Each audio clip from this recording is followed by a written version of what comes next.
I do agree with one element of what you've said around they have to temper their expectations. And I get that people say, no, you've got to have standards. But having standards in an unrealistic environment is crazy. It really is. This just, you look at Real Madrid, whose fans probably have the highest standards in the world because they've probably been one of the only top teams in Europe who have continued to win domestically and or in Europe throughout the majority. I know they went 30 years without winning the European Cup, but they were still winning domestically. Bayern Munich probably fit into that category as well. But if something drastic happened that changed the look of that club, say they went bankrupt, and they had half the money to spend each year, a third of the money to spend each year, to have the same expectations would be ridiculous in the short term. Because if you don't have the money to pay the staff and the players to produce a team that good, you can't produce a team that good that consistently.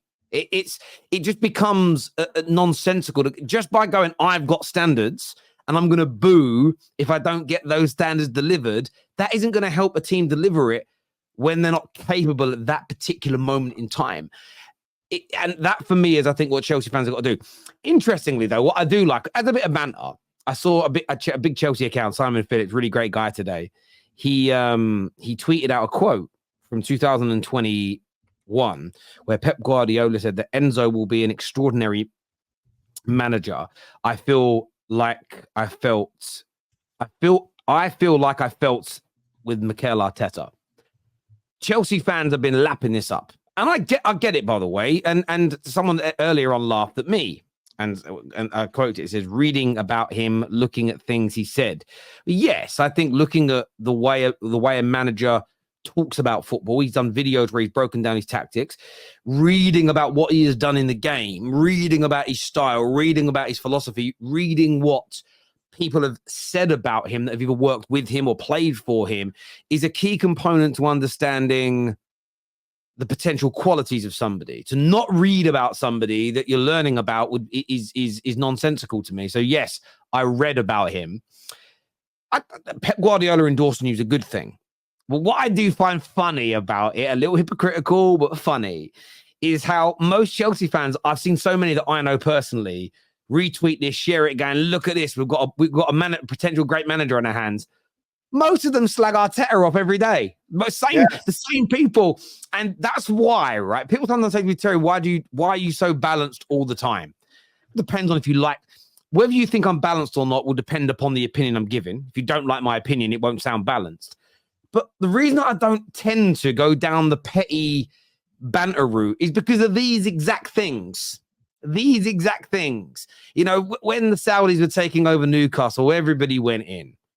And I understand some of the rationale behind it, but I'm not doing it because if a person from a country with similar challenges buys my club, am I walking away from Man United? No. When the Super League came out, I'm going to boycott football. I'm sitting there going, I'm doing match reactions to the Super League, so I'm not going to sit here and start slagging it off because how dumb will I then look if it happens and I'm sitting there doing match reactions and doing videos about it? When the Qatar World Cup was on, I got people's stance against it. But I wasn't publicly talking about it. One, because I was trying to go. Imagine you slag it off for 2 years and then go. And this is my problem. And I know some of these things are more serious than others in the grand scheme of things. But it's just, I love when stuff like this happens, if that makes sense. Well, it's sort of like, people will sound terrible. You said that Chelsea's transfer policy is wrong. Not so much the age thing, the lack of balance that they've put into it, and they've bought too many players too soon. I won't be happy if Man United, by the way, spend £1 billion in the next year and have a squad of 32 plus players and they're bloated. That will annoy me as well. But it is kind of funny now how they're backing quotes about Arteta after saying he's meaty. It's very funny. Because if you ask any logical person in the world, what is more likely to happen? You achieve your targets next year, which getting a trophy and getting the top 4 with Pochettino or with a new manager like Maresca? All logical people would say with Pochettino, but then in the same time, they would tell you, but we were right to sack Pochettino and hire Maresca, and we still won the same achievement next year. But make it make sense, Chelsea fans. Make it make sense, because I strictly, when you corner Chelsea fans and ask them, if Maresca doesn't get top 4 and a trophy, would you be Maresca out? They'll tell you no. Because so why are you happy then? Because we're building something for the future. So what's your expectation next year? Get top 4 and win a trophy. I'm like, that doesn't make any sense. Literally say that in 1 minute. They will tell you this. It doesn't make sense to me. And I know that everybody now wants to copy Arsenal, but banter them. By the way, you Chelsea fans that say Arsenal, you still say the Arsenal project isn't successful because they haven't won a trophy. And if I ask you any Chelsea fan tomorrow, is Arteta favorite to win the league next year? You will tell me no. So you still think the Arsenal project is a failure, but you're happy for your board who are not as good as the Arsenal board to copy it. And you know that they won't leave Maresca to work as much as what Arteta was left to do anything he wants.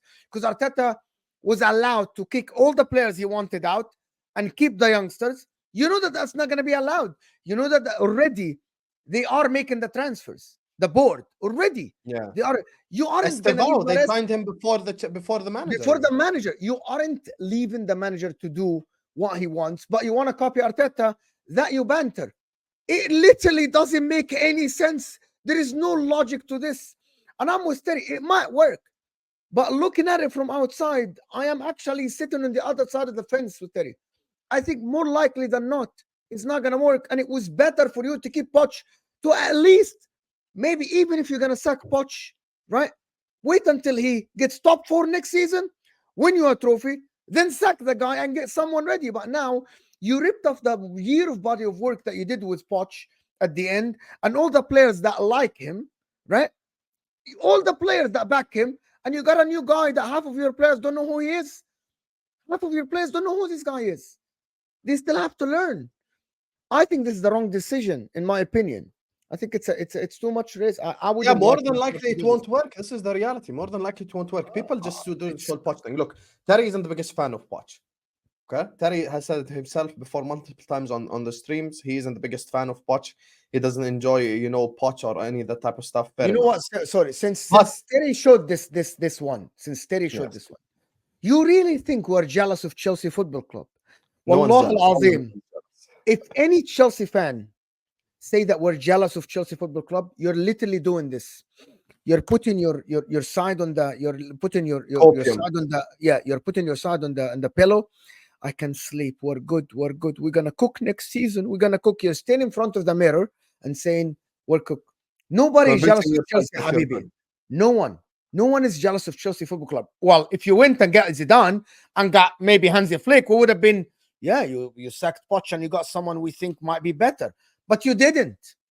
You literally, you are Arsenal 2019 and you want us to be jealous of you. Well, I don't support. Yeah, listen, here's the thing. 6th place with Pochettino is the highest they've ever been. Since the Todd Bowley era, they've had 6 different managers. There is literally nothing to be jealous of. If you tell me, if I'm mocking Man City and you tell me, Hussam, you're jealous of City, I understand, because obviously they've been successful. But please don't tell me I'm jealous of Chelsea. I'm obviously not jealous of Chelsea. I'm jealous of Chelsea in the Roman Abramovich era, where they were winning trophies every year and they were having the best of the best. All 3 of us are jealous of that. Obviously, most successful club over a 20-year period in England, winning trophies, winning Champions Leagues, winning Premier Leagues, winning domestic cups, signing the best of the best. Okay, don't tell me I'm jealous of Chelsea now. There's literally nothing to be jealous of. What am I jealous of? You have a Pep disciple as your manager. Your best player is a Man City Academy product. Your players are your owner wants to play 4-4-3 with an extra player. They're sacking managers after them finishing in 6th place, which is very realistic. And the truth is, you know what shows me that they haven't sacked him for football reasons? If it was for football reasons and they were expecting Chelsea to finish in top 4, why didn't they sack him when they were 12th? Why did they wait till the end of the season? Think about this logically. Let's be logical about this. Why didn't they sack Pochettino when they were in 12th place? If it was based on the results on the pitch. It's not based on results on the pitch. It's based on the fact that Poch wants to actually make transfer decisions because the guys on top are clueless. That's just the reality. And you'll see based on the transfer decisions that Chelsea make. Just look at the Chelsea transfers over the last 2-3 years. Who can you genuinely say has been a successful transfer? Cole Palmer, Gusto. That's it. Other than that, who can you say genuinely is a successful signing? Fantastic. Well done. Has Cucurella lived up to his price tag? Has Ben Chilwell lived up to his price tag? Has Disasi been consistent? Has Badeshila been consistent? Who actually has been a good signing for Chelsea? Who's been an incredible signing for Chelsea in the Todd Bowley era? Name me the good signings. It's like 3 players. Other than that, there's no real good players. Nkunku, who scored his first goal in match day 37. Fantastic signing. He was injured the whole year, brother. What do you mean Nkunku? Yeah, I wanted Nkunku at my own football club, but he's been injured the whole year. That has nothing to do with Pochettino or whatever. So don't change it. That's the problem with you guys. You guys are the ones that have the problem. And I see Don crying in the chat. Don will be the same guy in October.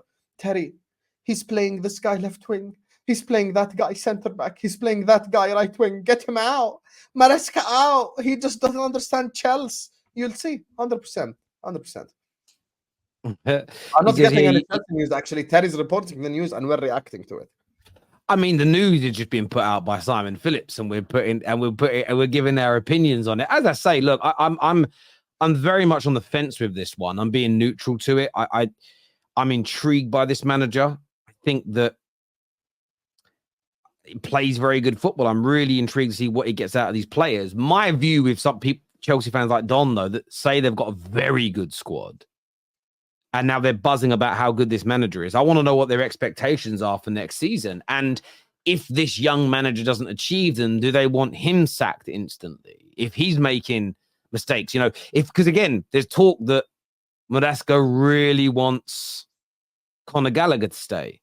So if this manager that you back suddenly says Gallagher's good enough, are Chelsea fans like Don going to say, I need to concede that I'm wrong and be objective and get behind the manager?